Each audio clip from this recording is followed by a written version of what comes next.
Hello dear student, iron classes digital पर आपका बहुत बहुत स्वागत है। मैं हूं आपका दीपक सर और आज आपके लिए लेकर आया हूं कंट्रोल एंड कोऑर्डिनेशन चैप्टर। और ये चैप्टर हम 4 से 5 लेक्चर में पढ़ने वाले हैं। इसका आज आएगा आपके सामने फर्स्ट लेक्चर और ये 10 सीबीएसई और आरबीएसई इंग्लिश मीडियम वाले बच्चों के लिए बहुत ही ज़्यादा हेल्पफुल रहने वाला है। हर लेक्चर के बाद हम कुछ एमसीक्यूज भी सोल्व करेंगे बेटा, तो आप पूरा ध्यान से पढ़ें और उसके बाद उन एमसीक्यूज को सोल्व करके देखें आपसे हो पा रहे हैं नहीं हो पा रहे हैं। यदि हो पा रहे हैं तो आपको ये लेक्चर बहुत अच्छे से समझ में आया है, और नहीं हो पा रहे हैं तब भी मैं लेक्चर तो बहुत अच्छे से ही आपको समझा रहा हूं, पर आपने ध्यान नहीं दिया हुआ है, यानी गलती हर बार आपकी होने वाली है। ओके, तो आज हम शुरू करते हैं कंट्रोल एंड कोऑर्डिनेशन चैप्टर। जैसा कि चैप्टर का नाम है कंट्रोल एंड कोऑर्डिनेशन, तो सबसे पहले तो इसी का पोस्टमार्टम कर लेते हैं कि ये कंट्रोल क्या है और कोऑर्डिनेशन क्या है। What is control and what is coordination, आओ देखते हैं।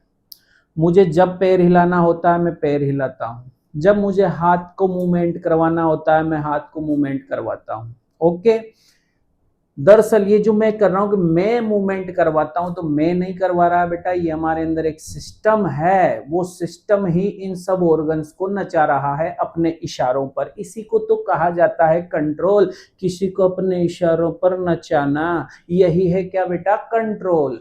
तो जो अपनी बॉडी में जैसे ब्रेन है, अभी ब्रेन अपने बहुत सारे ऑर्गन्स को अपने इशारों पर नचाता है। जैसे मुझे हाथ ऊपर करना, ब्रेन ने चाहा हाथ ऊपर तो ऊपर, ब्रेन ने कहा हाथ नीचे, ब्रेन ने कहा मैं नहीं झुकेगा साला तो नहीं झुकेगा साला। ओके, तो ये सब काम कौन करवा रहा है, अपनी बॉडी में एक तरह से सिस्टम है, इस तरह का सिस्टम है जो सभी ऑर्गन्स को अपने इशारों पर नचाता है। यानी उस सिस्टम का सभी ऑर्गन्स के ऊपर क्या है, कंट्रोल है। हमारे हर एक मूवमेंट पर कंट्रोल है। इसी को कहते हैं कंट्रोल करना, अपने इशारों पर नचाना। तो आओ समझते हैं बेटा हम लोग कि कंट्रोल क्या है। तो various movement of the body of living organism are controlled by a special type system, this is called control. हमारी बॉडी में क्या है, जो भी मूवमेंट्स होते हैं वो कंट्रोल्ड हो रहे हैं एक स्पेशल टाइप के सिस्टम से। ये स्पेशल टाइप का सिस्टम ससुरा अपनी पूरी बॉडी को क्या कर कर चल रहा है, कंट्रोल कर कर चल रहा है। यही है इस चैप्टर में कंट्रोल का अर्थ, कि आपकी बॉडी में कोई ऐसा सिस्टम है जो आपके सभी ऑर्गन्स को अपने इशारों पर नचा रहा है। तो फिर सर ये कोऑर्डिनेशन क्या है, व्हाट इज कोऑर्डिनेशन, समन्वय, कोऑर्डिनेशन ये आखिर है क्या। कोऑर्डिनेशन का मतलब होता है बेटा हमारे सभी ऑर्गन्स का मिलजुल कर एक दूसरे के साथ काम करना। जैसे कि आप समझो, आपके सामने जो भाई साहब नजर आ रहे हैं, इन भाई साहब का नाम है विराट कोहली, और ये क्या कर रहे हैं पता आपको, इन भाई साहब को एक बॉल नजर आ रही है। ये देखो यहाँ पर, ये भाई साहब टकटकी लगाकर किसको देख रहे हैं, इस बॉल को। और बॉल के डायरेक्शन में इन भाई साहब ने क्या कर रखे, अपने हाथ कर रखे हैं। बॉल को आंखों से देख रहे हैं और हाथों को बॉल के डायरेक्शन में किया, और पूरी बॉडी देखो बॉल के नीचे लाई हुई भाई साहब ने। यही तो है कोऑर्डिनेशन, मतलब हमारे सभी ऑर्गन्स का मिलजुल कर एक साथ काम करना, एक दूसरे को सपोर्ट करना। कैसे, जैसे कि आपको स्वीट्स दिखी, मिठाई दिखी, देखा किससे आपने, आंखों से। उस स्वीट तक आपको लेकर कौन जाते हैं, पैर। स्वीट को आपने किससे उठाया, हाथों से, और मुंह के पास लाते हैं, ओपन हो गया, मुंह खाया किससे, मुंह से। अब सोचो आपने स्वीट तो देख ली लेकिन पैर नहीं जाते, तो क्या आप स्वीट तक पहुंचते, नहीं पहुंचते। अगर आप स्वीट तक पहुंच भी जाते, अगर हाथ आपको कोऑपरेट नहीं करते तो आप स्वीट उठा पाते, नहीं उठा पाते। अगर आपने स्वीट उठा भी ली, अगर मुंह नहीं खुलता तो क्या आप उसको खा पाते, नहीं खा पाते। तो कुल मिला के अपने सभी जो बॉडी के ऑर्गन है एक दूसरे को सपोर्ट कर रहे हैं, इसीलिए अपन कोई ना कोई एक्टिविटी कर पाते हैं। तो ये भाई साहब भी कैच तभी ले पा रहे हैं जब इनके बॉडी के सारे ऑर्गन एक दूसरे को सपोर्ट कर रहे हैं। पैर इनको बॉल के नीचे लेकर गए, आंखों से इन्होंने बॉल को देखा, बॉल कहाँ गिरने वाली है, हाथ उस बॉल के डायरेक्शन में आ गए, है ना, और ये कैच को आसानी से पकड़ लेंगे क्योंकि ये फील्डर भी अच्छे हैं बैट्समैन होने के साथ साथ। तो ये है कोऑर्डिनेशन। कोऑर्डिनेशन का मतलब होता है हमारे सारे अंगों का एक दूसरे के साथ मिलजुल कर क्या करना बेटा, काम करना। इसी को हम लोग क्या बोलते हैं, कोऑर्डिनेशन बोलते हैं। आ जाओ हम कुछ और आगे बातें करते हैं और समझाते हैं कि अपनी जो बॉडी है इसमें जो कोऑर्डिनेशन है, इस कोऑर्डिनेशन का काम कर कौन रहा है। यानी अपनी पूरी बॉडी को अपने इशारों पर नचा कौन रहा है, कंट्रोल कोऑर्डिनेशन का काम करता कौन है। तो बेटा एनिमल्स के अंदर कंट्रोल एंड कोऑर्डिनेशन का काम दो तरह के सिस्टम करते हैं, यानी अपनी पूरी बॉडी को कंट्रोल करने का काम, अपने सभी ऑर्गन्स को मिलजुल कर काम करवाने का काम कौन करता है बेटा। दो तरह के सिस्टम है, एक तो करवाता है नर्वस सिस्टम, कौन नचा रहा है हमको, एक तो नचवा रहा है अपने ऑर्गन्स को नर्वस सिस्टम, और दूसरा क्या है एंडोक्राइन सिस्टम। सबसे पहले हम किसके बारे में बात करने वाले हैं, नर्वस सिस्टम के बारे में। मेजर पार्ट तो यही है, ये तो वहां आता है जहां यह काम नहीं आता, ऐसे समझो आप इसको। तो इसकी बात अपन बात में करेंगे। कंट्रोल एंड कोऑर्डिनेशन का जो एनिमल्स के अंदर काम है वो मेन कौन करवाता है, नर्वस सिस्टम। ओके, तो सबसे पहले अपन स्टार्ट कर रहे हैं कंट्रोल एंड कोऑर्डिनेशन एनिमल्स के अंदर। अब आप देखें बेटा, अभी मैंने आपको बताया कि एनिमल्स के अंदर कंट्रोल एंड कोऑर्डिनेशन का काम नर्वस सिस्टम के द्वारा होता है, यानी हम उनको नचा कौन रहा ससुरा, नर्वस सिस्टम। तो सर ये नर्वस सिस्टम क्या होता है, देखो बेटा नर्वस सिस्टम में चार चीजें शामिल होती है, आप ऐसे समझे इसको। नर्वस सिस्टम में एक तो शामिल होता है अपना ब्रेन, क्योंकि आधे से ज्यादा तो अपन को भेजा ही तो नचवाता है। तो नर्वस सिस्टम में पहली चीज क्या ऐड होती है, अपना ब्रेन।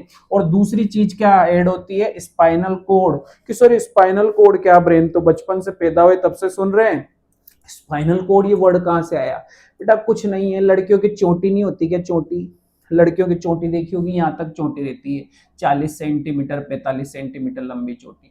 तो ऐसे ही अपने ब्रेन से भी एक चोटी जैसी स्ट्रक्चर निकल रही है, एक टेल निकल रही है, पूंछ जैसी कोई स्ट्रक्चर निकल रही है। आप तो यूं ही मानो कि बच्चों आपके चोटी है, नहीं लड़कियों के भी है यही वाली अंदर वाली चोटी, इसको बोलते हैं अंदर वाली चोटी जो है स्पाइनल कोड, जो कि ब्रेन से निकल रही है। अब बहुत से बच्चे ब्रेन इसको समझते हैं, बेटा ये आपकी खोपड़ी है, स्कल है, ब्रेन तो इसके अंदर रखा हुआ है। वैसे ही जो ये स्पाइनल कोड है, इसको बहुत से बच्चे समझते हैं कि सर इसकी बात करें तो रीढ़ की हड्डी, नहीं, स्पाइनल कोड रीढ़ की हड्डी यानी बैकबोन के अंदर की साइड होता है। अभी मैं बताऊंगा आपको बना के पूरा, है ना, और अच्छे से समझ में आएगा। फिलहाल आप देखो कि नर्वस सिस्टम में किसको ऐड किया जाता है, एक तो ब्रेन को और एक स्पाइनल कोड को। ओके, अब ध्यान लगा के सुनो आप लोग। अब भैया ब्रेन हमारे सारी अंगों को नचा रहा है, अपने हाथों को भी नचा रहा है, अपने पैरों को भी नचवा रहा है, अपने इशारों पे नचवा रहा है, पूरा कंट्रोल करके चला। तो कंट्रोल होता कैसे, ब्रेन तो यहाँ है, अपने हाथ तो यहाँ रह गए, पैर उनसे भी नीचे है, यहाँ तक ब्रेन ने पहुंच बनाई कैसे, ससुरा इतना बड़ा नेटवर्क फैलाया कैसे ब्रेन ने। तो ए बेटा फैलाया है, देखो इनसे ये कुछ तार दिख रहे होंगे आपको, तो ब्रेन से कुछ तार निकलते हैं, ये तार कहाँ फैले हुए, पूरी बॉडी में। वैसे स्पाइनल कोड ने भी अपना नेटवर्क फैलाया हुआ है, स्पाइनल कोड से भी बेटा है देखो कुछ तार निकलते हैं। मैं आपको बता देता हूं, स्पाइनल कोड से निकलते हैं 62 तार, है ना। अब मैं तार तार बोल रहा हूं तो तार का भी बायोलॉजी में नेम बताऊंगा कि मैं तार का मतलब मेरा क्या, भी समझाने के हिसाब से आपको बोल रहा हूं इस तरह से। और ब्रेन से निकलते हैं लगभग 24 तार। कितने तार निकलते हैं, 24, यानी 12 पेयर, यानी 12 पेयर निकलते हैं, और ये 31 पेयर होते हैं, है ना। 31 एक साइड और 31 एक साइड, है ना, तो हो गए ना 62, यानी 31 पेयर, ये 12 एक साइड और 12 एक साइड, यानी कि ब्रेन का कंट्रोल लेफ्ट साइड पे भी है, राइट साइड पे भी है, और स्पाइनल कोड का भी कंट्रोल लेफ्ट साइड पे भी है और राइट साइड पे भी है। तो ध्यान दो बेटा, ये जो नर्वस सिस्टम है इसमें इंक्लूड किया जाता है तो ब्रेन, स्पाइनल कोड, ब्रेन से निकलने वाली नर्व्स और स्पाइनल कोड से निकलने वाली नर्व्स। बोला मैंने नर्व्स, नर्व मतलब तार, ब्रेन से निकलने वाले तार जिनको हम बोलते हैं क्रेनियल नर्व्स। क्या बोलते हैं, क्रेनियल नर्व्स। और स्पाइनल कोड से निकलने वाले तार जिनको हम बोलते हैं स्पाइनल नर्व्स। यानी कि जो अपना नर्वस सिस्टम है बच्चों, चार चीजों से मिलकर बना हुआ, ब्रेन, स्पाइनल कोड, ब्रेन से निकलने वाली क्रेनियल नर्व्स और स्पाइनल कोड से निकलने वाली स्पाइनल नर्व्स। तो कुल मिला के अपना जो नर्वस सिस्टम है इसको मैं 2 पार्ट में डिवाइड कर देता हूं। एक तो सेंट्रल नर्वस सिस्टम जो बिल्कुल बीच में देखोगे ब्रेन, और ब्रेन के यहाँ पर चोटी जैसे स्ट्रक्चर जो क्या है स्पाइनल कोड, है ना। इसको बोल देते हैं अपन सेंट्रल नर्वस सिस्टम, यानी कि CNS। ओके, तो सेंट्रल नर्वस सिस्टम में कौन इंक्लूड होता है? ब्रेन और स्पाइनल कोड।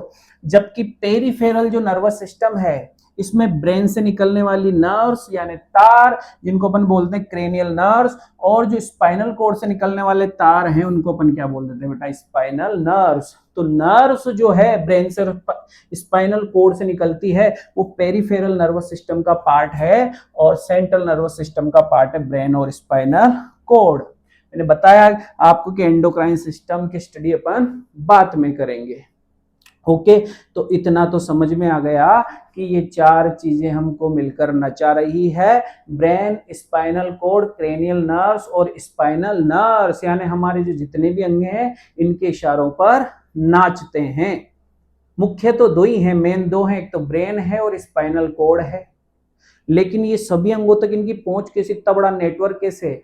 इन्होंने कुछ तार फैला रखे हैं, यानी ब्रेन से भी कुछ तार निकल रहे हैं और स्पाइनल कोड से भी कुछ तार निकल रहे हैं। उनका नंबर भी मैंने बताया किससे कितने तार निकल रहे हैं, कितनी नर्व्स निकल रही है, उसी से ये काम पूरे ऑर्गन को संभालने का करते हैं। ओके, अब इसके बाद समझना, देखो हमारी जो बॉडी है वो छोटी कक्षाओं में आपने पढ़ लिया होगा, नहीं पढ़ा होगा तो आपसे डफर स्टूडेंट मैंने मेरी लाइफ में नहीं देखा, पर देख तो अभी भी नहीं पा रहा मैं आपको। चलो कोई बात नहीं, फिर भी तुम डफर ही हो। इधर समझो बातों को, चलो बुरा मत मानो, नहीं ये डफर, कुछ अच्छे बच्चे भी देख रहे होंगे। इधर देखें अब आप लोग, अब अपन बात करते हैं हमारी बॉडी की। तो आपने बहुत छोटी कक्षाओं में पढ़ा होगा कि जो हमारी बॉडी है वो छोटी छोटी छोटी छोटी यूनिट से मिलकर बनी होती है। कौन है अपनी बॉडी की स्ट्रक्चरल एंड फंक्शनल यूनिट? आप बोलोगे सर सेल है ना। अपनी जो बॉडी है, अपने अंदर जितने भी ऑर्गन है, जितने भी टिश्यू हैं, बहुत छोटी छोटी यूनिट से मिलकर बने होते हैं। उन यूनिट्स को क्या कहते हैं? Structural cells. तो इसका मतलब तो हुआ जो अपना ब्रेन है वो भी सेल से मिलकर बना हुआ है, स्पाइनल कोड है वो भी सेल से मिलकर बना हुआ है। फिर तो ये क्रेनियल नर्व्स है, स्पाइनल नर्व्स है, सब किससे मिलकर बनी हुई? सेल से। जी हाँ, बिल्कुल मिलकर बनी हुई है, लेकिन एक स्पेशल टाइप की सेल से मिलकर बनी होती है जो आपको दिख रही होगी। इसको बोलते हैं बेटा हम लोग नर्व सेल। क्या बोलते हैं इसको?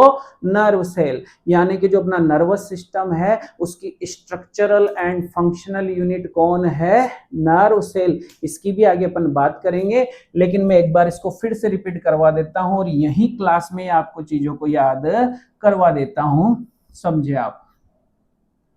इधर देखो आप, मैंने क्या कहा? अपनी बॉडी के जितने भी ऑर्गन है हमको नचाने का काम कौन कर रहा है? ये कर रहा ससुरा ये। अब इसको एप्पल मत समझ लेना, ये तुम्हारा ब्रेन बना रहा हूं मैं यहाँ पर। क्या बना रहा हूं? ब्रेन बना रहा हूं।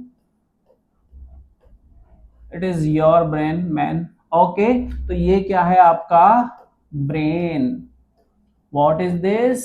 ब्रेन। ओके, और इस ब्रेन से पूंछ जैसी टेल लाइक स्ट्रक्चर निकल रही है, बोल रहे चोटी जैसी स्ट्रक्चर निकल रही है। इसको हम लोग क्या बोल रहे हैं बेटा? Spinal cord. दोनों भाई दोनों तबाही, पूरी बॉडी को नचा रखा दोनों भाइयों ने। जैसे पूरे देश को नचा रखा मोदी जी ने और अमित शाह जी ने, नचा रखा नहीं नचा रखा, वैसे इन्होंने भी नचा रखा, ब्रेन और स्पाइनल कोड ने। ठीक है, बड़ा भाई ब्रेन, छोटा भाई स्पाइनल कोड।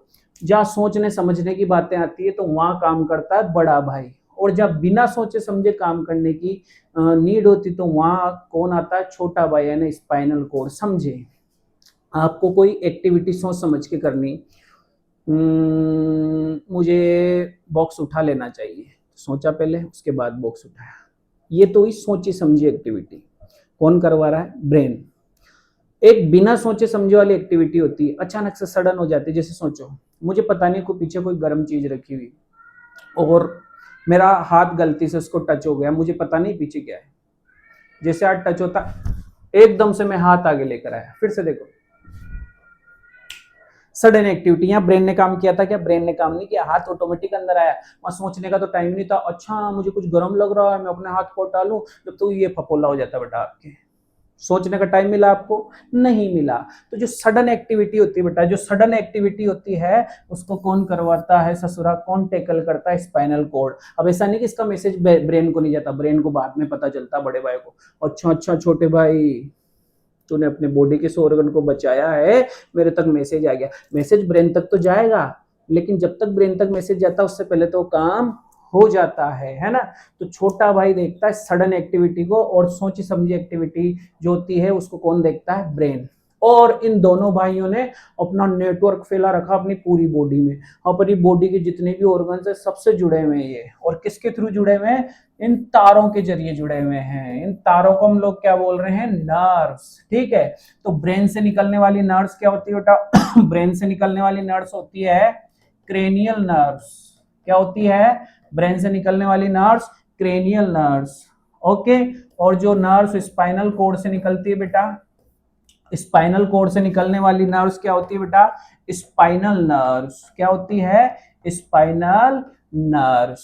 ओके, अब ये राइटिंग पे मत जाना सर आप इतना गंदा कैसे लिख लेते हो, है ना। देखो बेटा, जो भी डॉक्टर्स वगैरह आपने देखे होंगे जो बायोलॉजी की बहुत अच्छी स्टडी करते हैं, डॉक्टर वगैरह बन जाते हैं, तो आपको भी पता हो जब दवाइयों के नाम लिखते हैं तो आपको पता चलता है कि कौन सी दवाई लिख रखी है, नहीं ना।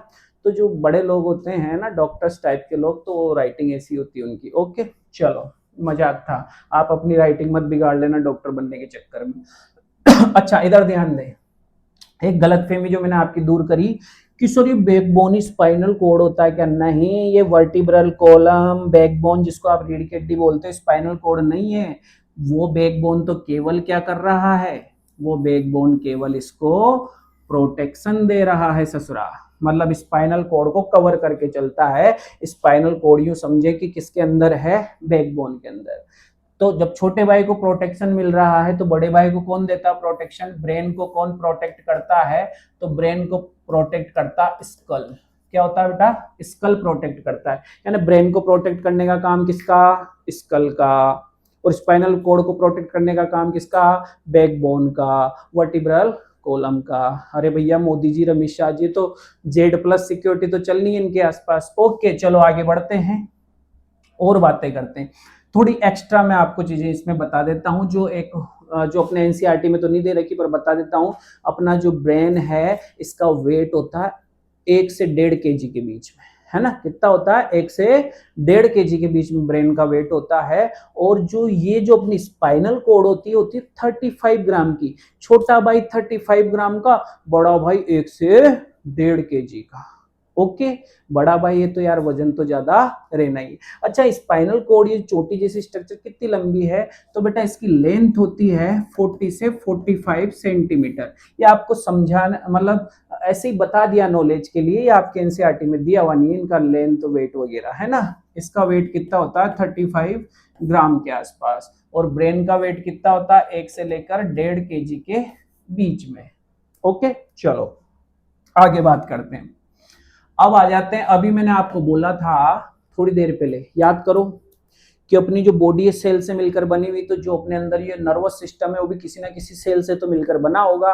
तो नर्वस सिस्टम इस तरह की सेल से मिलकर बना होता है जिसको हम क्या बोलते हैं, नर्व सेल। क्या बोलते हैं, नर्व सेल, या फिर इसको कहा जाता है न्यूरॉन। अब आप पढ़ें कि ये न्यूरॉन या नर्व सेल है क्या, तो अभी तो बताया ना, नर्वस सिस्टम को बना रही है, इसके स्ट्रक्चर को बना रही है, तो ये क्या है, स्ट्रक्चरल यूनिट है। और सारे काम भी तो इसी की वजह से चल रहे हैं अंदर, तो एक तरह से क्या है, फंक्शनल यूनिट है। तो structural and functional unit of nervous system. Okay, longest cell in the body, अपनी बॉडी की सबसे लॉन्गेस्ट सेल अगर पूछे आपसे तो वो कौन है, न्यूरॉन है, जिसको हम नर्व सेल भी कहते हैं। क्या काम है इसका, carry message in the form of electric impulse और इलेक्ट्रिक सिग्नल। सीधी सी बात है, मैंने आपसे बोला था बॉडी में जितने भी तार जुड़े हुए हैं वो तार का मैसेज पहुंचा रहे हैं ब्रेन तक और स्पाइनल कोड तक। जब वो तार बने किससे हैं, न्यूरॉन से या नर्व सेल से, ये पूरा नर्वस सिस्टम ही नर्व सेल से बना हुआ है। तो इनका भी काम वही है, मैसेज को क्या करना, कैरी करना। ये मैसेज को कैरी कर रही है, तभी तो नर्व से मैसेज कहाँ तक पहुंच पा रहे, अपने ब्रेन तक या स्पाइनल कोड तक पहुंच पा रहे बेटा। ये आप इतना सा देख लो भी यहाँ पर। ओके अब कुछ और बातें मैं आपको बता देता हूँ। जैसे आपके पैर में कांटा लगा, सपोज करो थोड़ी देर के लिए कांटा लगा आपके पैर में। अब कांटा लगने वाला मैसेज कहाँ तक आया भैया, आपके ब्रेन तक आया है, समझो। लेकिन जिस समय वहां कांटा लगा होगा तो उस समय उस मैसेज को, उस इंफॉर्मेशन को सबसे पहले कलेक्ट किसने किया होगा? वो कांटा लगा, वो तो बाद में पहुंचे ना, कांटा लगा, हाय लगा, वो तो बात की बात है। लेकिन शुरू में कांटा लगते पहले उस इंफॉर्मेशन को सबसे पहले किसने कलेक्ट किया होगा? तो सबसे पहले कलेक्ट करने का काम होता है डेंड्राइट का। किसरी डेंड्राइट क्या है? तो देखो ये नर्व सेल है, ये नर्व सेल पर आपको ये जो धागे जैसी पतली पतली सी जो स्ट्रक्चर दिखाई दे रही है आपको, देखो इधर, इन्हीं को अपन क्या कहते हैं? डेंड्राइट्स। ओके, और ये डेंड्राइट्स किस पर प्रेजेंट हैं? ये स्टार लाइक स्ट्रक्चर पर प्रेजेंट है बेटा। ये देखो ये स्टार लाइक स्ट्रक्चर, जिसको अपन क्या कहते हैं? Cell body. तो सेल बॉडी पर जो धागे जैसी स्ट्रक्चर्स होती है उन्हीं को हम लोग क्या बोलते हैं? क्या बोलते हैं? डेंड्राइट्स। ओके, क्या काम इनका?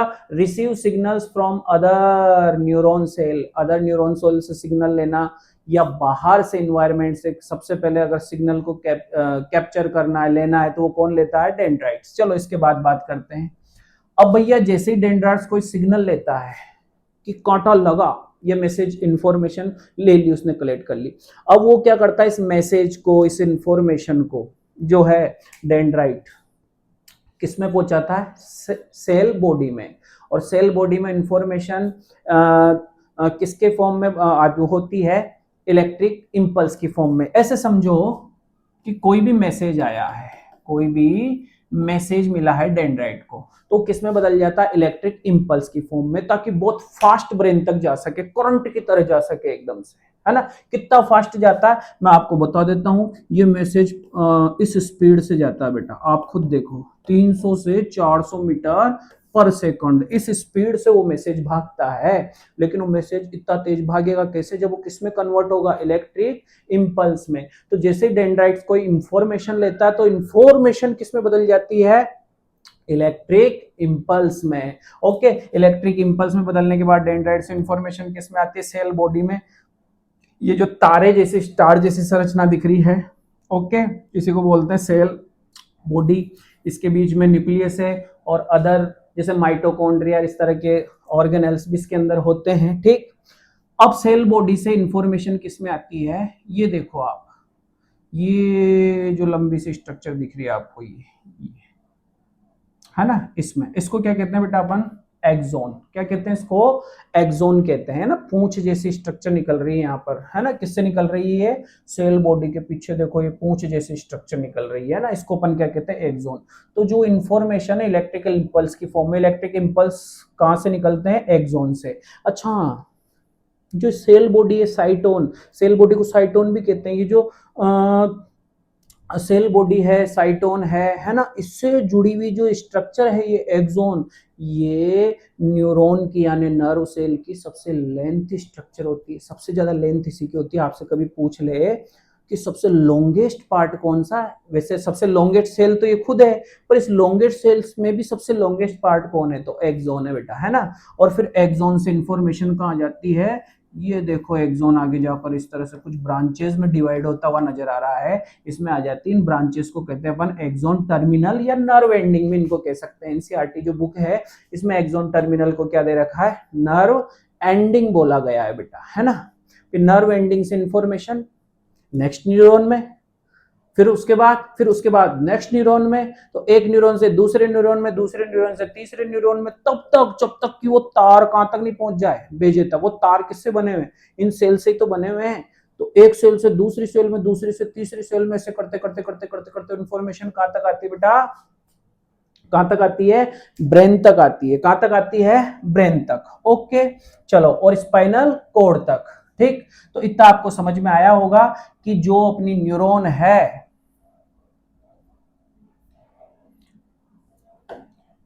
वो न्यूरॉन के मेनली 3 पार्ट होते हैं। चलो न्यूरॉन बनाना सीखते हैं, है ना। देखने में और सीखने में बड़ा अंतर होता है। डिजिटल क्लासेस में यही दिक्कत है, चीजें समझ में तो आ जाती है, पर जब डायग्राम अपन इसमें देखते हो तो 3D अपन को इस तरह का दिखाई देता है, जबकि अपन को एग्जाम में तो ड्रॉ करना पड़ेगा अपने इन्हीं हाथों से, है ना।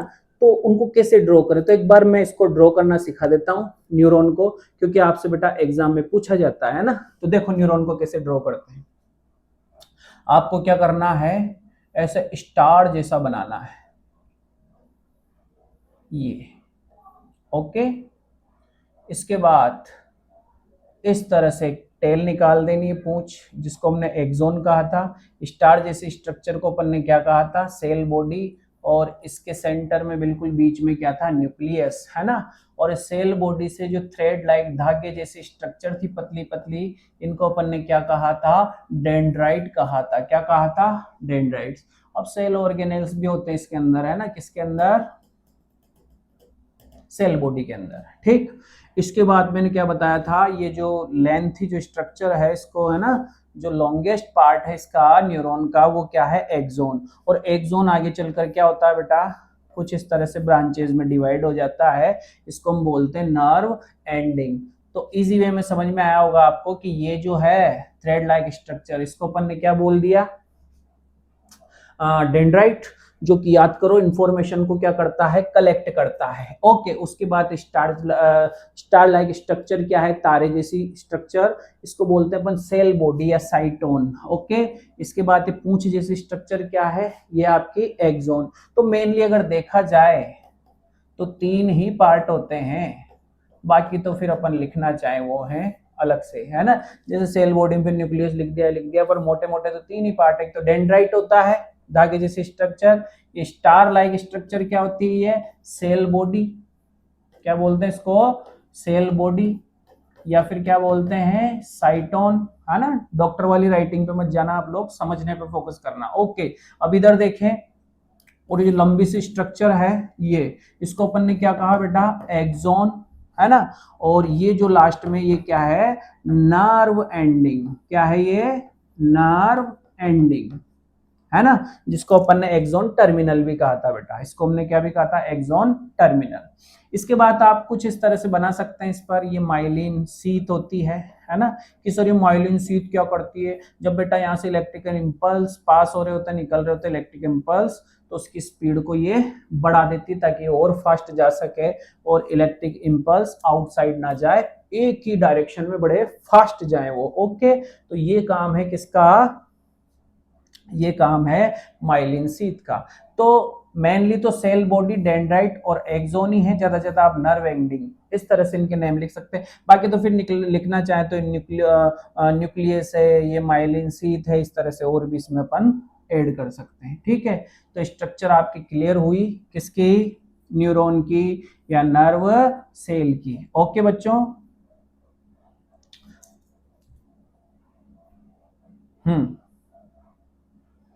अब इधर देखें आप लोग, समझो, मैंने आपको क्या बताया था अभी थोड़ी देर पहले, मैंने आपको बोला था कि ये जो स्ट्रक्चर दिख रही है न्यूरॉन में, है ना, इसको अपन ने क्या कहा था, डेंड्राइट, क्या कहा इसको, डेंड्राइट, ठीक। डेंड्राइट का काम क्या है, मैसेज लेना, क्या लेना, मैसेज लेना, यानी इंफॉर्मेशन लेना, कोई भी इंफॉर्मेशन है ना, उसको लेना।